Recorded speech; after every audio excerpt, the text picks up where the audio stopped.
For decades, artificial intelligence was basically the stuff of science fiction. But today, it's not about some distant future anymore. It's here. And it's starting to make life or death decisions in some very real places, like courtrooms and operating rooms.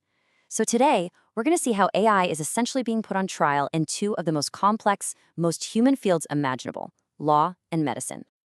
So let's look at two of humanity's grand challenges. Now, on the surface, law and medicine, they seem like they're worlds apart, right? But if you dig just a little deeper, you start to see they both demand this incredible level of expertise, really nuanced judgment, and they have profound, life-altering consequences for all of us. So on the one hand, you've got this abstract, incredibly complex world of law, trying to understand the very DNA of different legal systems around the globe. And on the other hand, you have the urgent life-or-death scramble of matching a donor organ to a recipient. So what in the world connects these two things? Well, it's a powerful new tool that's being applied to both, artificial intelligence. Okay, but before we dive in any deeper, it's absolutely crucial we're all on the same page about what we actually mean when we say AI. It's so easy to get carried away with the hype, so let's take a second to separate the reality of what we have today from all the speculation about tomorrow. So what is AI really? At its core, it's not about creating some new conscious being. It's about building systems that can copy the patterns of human intelligence. The goal is to be human-like, not to become human. And that is a critical distinction to keep in mind as we go. And this is a really crucial point. All the AI we're talking about today, every single bit of it, is what's known as weak AI or narrow AI. You have to think of them as super specialized tools. They can get incredibly good at a single complex task, like, say, playing chess or analyzing a mountain of data. But they can't think or feel or understand things in a general way like we do. Okay, let's clear up one more thing that trips people up. Automation. That's just a machine following a pre-programmed set of orders, over and over again. Think of a robot on a factory assembly line. AI is different.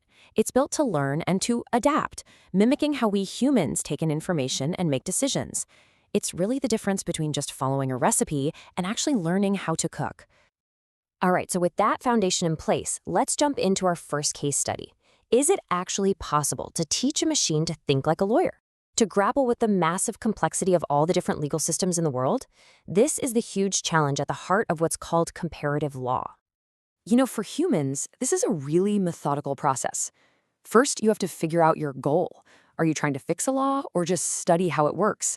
Then you pick which country's legal systems you're going to compare. And finally, you have to decide on your method. It's a very structured, very human-driven process. But this is the million-dollar question, isn't it? Law isn't just a bunch of rules written down on paper. It is deeply, deeply tangled up in the culture, the history, and the values of a society. So can an algorithm, no matter how smart, really truly get that context? Well, to try and solve this, experts have this concept they call path dependence. It's basically a fancy way of saying that a country's laws aren't just floating in space.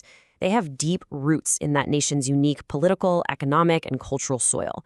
And for any AI to have a chance at this, it can't just read the laws. It has to understand the soil they grew from. But, and this is where it gets really fascinating, here's the counter-argument. As this quote points out, human lawyers are already doing the same thing. They're digging through available data, old texts, case histories, economic data, to figure out that context. So the thinking goes, an AI wouldn't be doing something totally alien. It would just be doing the same human process, but with the superhuman ability to process way more data, way faster, and maybe spot patterns that no human ever could. All right, let's completely switch gears now. We're moving away from the abstract world of legal books and theories and heading straight into the high-stakes, high-pressure environment of the operating room. We're talking about organ transplantation. Think about it. Every single organ transplant is this desperate race against time. The logistics are just mind-boggling. Getting a donated organ from point A to point B within this tiny critical window. This is exactly the kind of complex puzzle where AI can have a huge impact, shaving off precious minutes, maybe even hours, that could literally mean the difference between life and death. And it's not just about logistics, the getting it from here to there. The actual decision of who gets an organ is one of the most difficult in all of medicine. The models we have now are good, but they're not perfect. People still die on waiting lists. AI gives us a real shot at making those models better with one single powerful goal: saving more lives. And then you see a number like this, and it just stops you in your tracks. In just one simulation, looking at liver transplants, a machine learning model was projected to prevent an average of almost 418 deaths. 418. Let that sink in for a second. That's not a tiny improvement, that's a potential revolution. And get this, it's not even just about who gets the organ, it's about finding the perfect organ.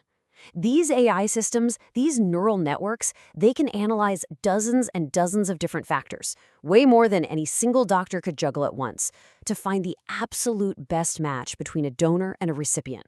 And what that means is a much, much better chance that the transplant is a success for years to come. Okay, so we've seen this incredible potential, right? In both law and in medicine. But as these tools get more and more powerful and woven into our lives, they force us to face some really profound, really new ethical questions. And this quote, wow, it really cuts right to the heart of the dilemma. When we test these new AI systems, the patients who take part are basically pioneers. They're the ones accepting a personal risk for the sake of advancing science. It's a sacrifice that helps all of us down the road, but might not directly help them. And that is a heavy, heavy burden to ask someone to carry. And look, these aren't just problems for doctors. They're the same tough questions across both of these fields. How do we make sure the algorithms are fair and not biased? How can a person give truly informed consent for something guided by a complex code they could never understand? And then there's that ultimate fear in the background. What happens if we start to lose control over the very systems making these life and death choices? And all of this, it all boils down to one final, huge question for our future. As these AI systems get smarter and smarter, as they go from being simple tools to sophisticated partners, we have to figure out the new rules. When the human expert and the intelligent machine disagree, who gets the final say? Who makes the call? That's the question that's going to define this next chapter for all of us.